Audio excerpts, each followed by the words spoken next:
मवासलाती satellite पाकसेट MM1 के लिए जिसकी लॉन्चिंग के लिए वो बिल्कुल तैयार है और आज उसे स्पेस में भेजा जाएगा। स्पार्को का इस मौके पर कहना है कि जो पाकसेट है ये चीन की शीचांग सैटेलाइट लॉन्च सेंटर से खला में भेजा जाएगा। High power multi mission satellite जो जदीद कम्युनिकेशन मोड्स हैं इसके ऊपर काम करेगा सर्विसेज फराहम करने के लिए, और ख़ास तौर पर जो हमारे दूर दराज इलाके हैं जहाँ पे हाई स्पीड कनेक्टिविटी के मसाइल हैं या ब्रॉडबैंड सर्विसेज में मसाइल हैं उनमें ये मुआवनत करेगा। इसके अलावा अगर हम इस पाकसेट MM1 की बात करें तो पाकिस्तान भर में जो टेलीविजन नशरियात हैं या सेलुलर सर्विसेज हैं, एज ऑफ सेड ब्रॉडबैंड सर्विसेज हैं, इसके लिए भी हेल्प आउट करेगा।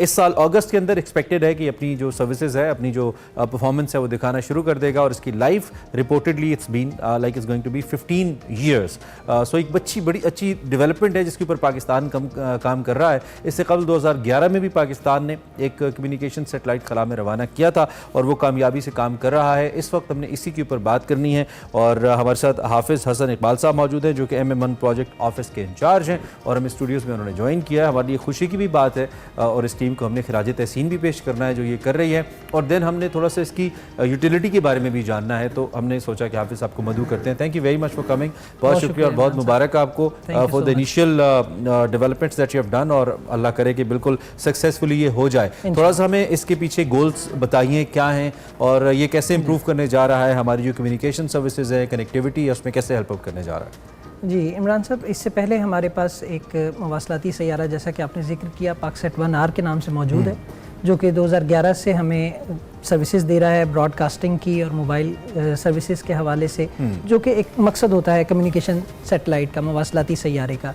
तो ये वो तमाम सर्विसेज हमें मुहैया कर रहा है और ये रिटायर होने जा रहा है 2026 में। ठीक है। तो इसके अलावा अपनी जो कौमी ज़रूरियात हैं उनको पूरी तरह से कवर करने के लिए ये पाकसेट MM1 को हमने डिज़ाइन किया है। एक तो ये जदीद टेक्नोलॉजी के साथ आएगा, सारी कम्युनिकेशन और ब्रॉडकास्टिंग और बाकी सर्विसेज हमें प्रोवाइड करेगा। इसके अलावा इसमें इजाफी तौर पे हमने एक जो नया सिस्टम इंट्रोड्यूस करवाया है HTS के नाम से। HTS जी, high throughput satellite system. Okay, इसे हम गेम चेंजर कह रहे हैं, जो कि पाकिस्तान में उन एरियाज़ को, उन लोगों को जिनके पास अभी तक रसाई इंटरनेट की मौजूद नहीं है, उनको इंटरनेट मुहैया कर सके और तेज़ रफ्तार ब्रॉडबैंड इंटरनेट मुहैया कर सके। ठीक है। कि जहाँ पर आपकी ग्राउंड नेटवर्क्स, फाइबर ऑप्टिक्स और दूसरे ये नेटवर्क्स एग्जिस्ट नहीं कर रहे, वहाँ पर हम उनको डायरेक्ट थ्रू सैटेलाइट ही इंटरनेट मुहैया कर सकें। अच्छा, हाँ। तो हम ये कह रहे हैं कि हमारा जो करंट ग्राउंड नेटवर्क है, जैसे लेट्स सपोज मैं टेलीकम्युनिकेशन की बात कर लेता हूँ, तो जो करंट नेटवर्क हमारा लगा हुआ है, स्ट्रक्चर लगा हुआ है, उसको ये ब्रॉडन कर देगा। उसकी जो कैपेसिटी है उसको बढ़ा देगा। जी बिल्कुल, उसको बढ़ा देगा। और बाज़ जगहों पे जैसे आप पहाड़ों में या दूर दराज इलाकों में, रिमोट एरियाज़ में, हम इसे कह रहे हैं कनेक्टिंग द अनकनेक्टेड। जो जहाँ पर आपकी अभी तक वो पूरा नेटवर्क पहुँचा नहीं है, जहाँ पे अभी ये आपको फिजिबल नहीं लग रहा कि इस पूरे नेटवर्क को बिछाया जाए, वहाँ पर अब आपको इसकी ज़रूरत नहीं रहेगी। ये वहाँ पर जो हमारे लोग हैं वो डायरेक्टली सैटेलाइट के थ्रू ही इंटरनेट को एक्सेस कर सकते हैं। ठीक है। तो इसमें जो इसके हमारे पास कोऑर्डिनेट्स मौजूद हैं उसको लेकर क्या हम पूरे पाकिस्तान का जो एरिया है, कवर्ड एरिया है, उसको हम देख रहे हैं या मेनली हम बात करें कि काफ़ी ज़्यादा हद तक ये कवर कर लेगा? क्योंकि अगले 15 साल और ये जदीद तरीन दौर है जिसमें हम रह रहे हैं, तो we need to cover that as well. जी बिल्कुल। इसमें जब आप जियो स्टेशनरी सैटेलाइट की बात करते हैं तो ये ज़मीन से काफ़ी ज़्यादा फासले पर होता है। ये तकरीबन 36,000 किलोमीटर के फासले पर होता है और ये एक काफ़ी बड़े एरिया को कवर करता है। तो जो हमारी ब्रॉडकास्टिंग सर्विसेज हैं उसमें तो ये पाकिस्तान से बाहर भी अफ्रीका के कुछ इलाके और सी में और दूसरी जगहों को भी कवर कर रहा है।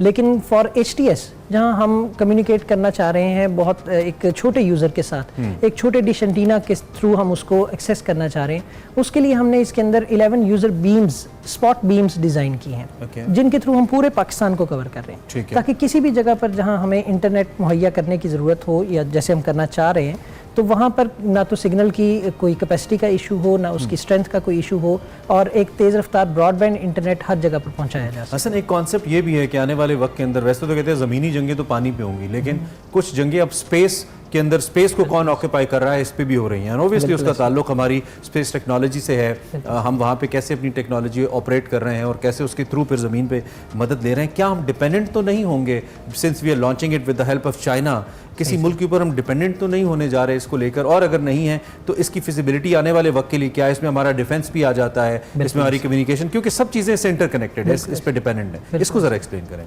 जी इमरान साहब, देखें इसमें ये हर चीज़ स्टेप बाय स्टेप होगी।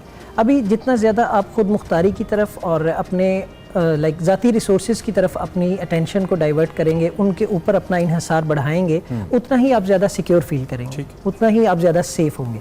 तो जैसे कि अब पिछले कुछ अरसे में जिससे आप कम्युनिकेशन के लिए 2011 से पाकसेट 1R पे हम रिलाई कर रहे हैं, फिर उसके बाद जो रिमोट सेंसिंग हमारी सर्विसेज होती हैं जिसमें इमेजरी वगैरह आ जाती है, उसके लिए हमने 2018 में 2 सैटेलाइट्स लॉन्च किए, एक PRSS के नाम से, और उसमें इससे भी बड़ी कामयाबी मैं समझता हूं कि हमने एक सैटेलाइट जो पाकटेस 1A Pakistan technology evaluation satellite launch किया। वो इंडिजिनसली डेवलप था, वो हमने खुद ही डिज़ाइन किया, खुद ही डेवलप किया, और वो इस वक्त हमारे अपने ऑर्बिट में काम कर रहा है। ठीक है। तो उसके बाद हम MM1 की तरफ जा रहे हैं। तो ये एक सारा सफ़र जो है ये आपको खुद मुख्तारी की तरफ और अपने पाँव पर खड़ा होने में मदद, हाँ, और ये एक स्टेपिंग स्टोन होगा जिस पर हम कल को बिल्ड ऑन कर सकते हैं। बिल्कुल ठीक। ये हमें आगे बढ़ने में मदद भी करेगा। हमारे पास एक हेरिटेज भी डेवलप हो रहा है, हमारी मैन पावर भी अब उसका कॉन्फिडेंस हाई है। जिस तरह के ये सैटेलाइट आज इंशाल्लाह लॉन्च होगा, तो पूरी टीम अब वहां पर नहीं है जहां हम इससे पहले थे। Of course now they know that the bar has been raised. ठीक है, तो हम क्या जो हमारे खित्ते के अंदर खास तौर पे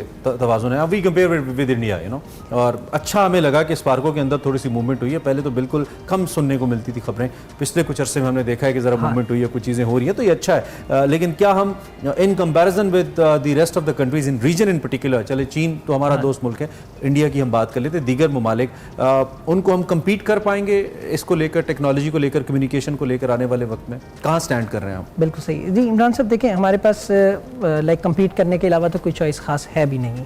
ऑफ कोर्स हम ठीक है, थोड़ा सा इसके ऊपर जो भी अपना हमारी ट्रेजेक्ट्री बन रही है उसमें अभी थोड़ा शायद जिस जगह पर हैं उससे आगे होना चाहिए था, लेकिन वे फॉरवर्ड यही है। हमें step by step, baby steps हों चाहे बड़े स्टेप्स हों, हमें उस तरफ मूव करना है कि हम अपनी टेक्नोलॉजी की दुनिया में आगे से आगे बढ़ सकें, और इसमें अपनी जो मैन पावर है, अपनी जो इक्विपमेंट है, अपनी जो टेक्नोलॉजीज़ हैं, उनको मैक्सिमम बिल्कुल दुनिया के साथ बराबर लाकर खड़ा ठीक है। थोड़ा सा इसकी कॉस्ट इकोनॉमी के हवाले से भी बताएं हमें, क्या इसका भी कोई इम्पैक्ट आएगा the internet that we use? और आपने कहा कि उसकी जो मोबिलिटी है या जो यूटिलिटी है वो तो बढ़ेगी, लेकिन कॉस्ट पॉइंट ऑफ व्यू से भी would it help Pakistani people to बेहतर सर्विसेज लेने में, और उसमें भी कुछ है इसका रोल थोड़ा बहुत?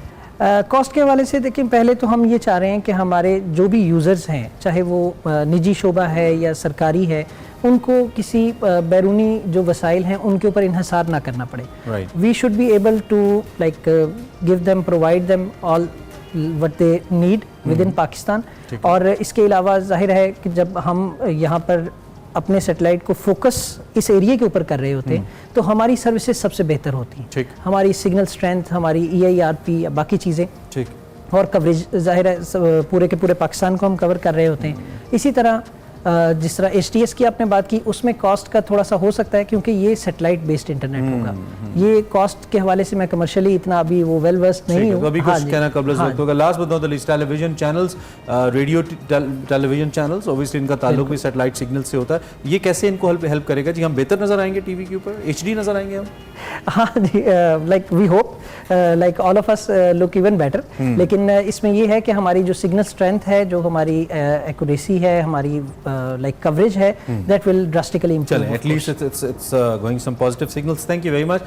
These are the questions that a layman has. So I am a layman in this particular matter because मैंने कहा मैं आपसे information ले पाऊँ। Thank you very much. हाफिज बाल साहब एमएन प्रोजेक्ट ऑफिस के हेड इंचार्ज हैं, और इन्होंने हमें कुछ टेक्निकलिटीज़ भी बताई और उन यूटिलिटीज़ के बारे में भी बताया आसान अल्फाज में, जिससे हम मुस्तफ़ीद होंगे पाकसेट MM1 के ज़रिए। अगस्त 2024 के अंदर इंशाल्लाह इसकी कुछ हमें जो यूटिलिटी है वो मिलना शुरू हो जाएगी, रिजल्ट्स आना शुरू हो जाएंगे। और पाकसेट 1R जिसका हम जिक्र कर रहे थे वो अब चूँकि रिटायर हो रहा है तो बड़ा अहम है, वक्त की ज़रूरत भी थी। We hope for some more positive news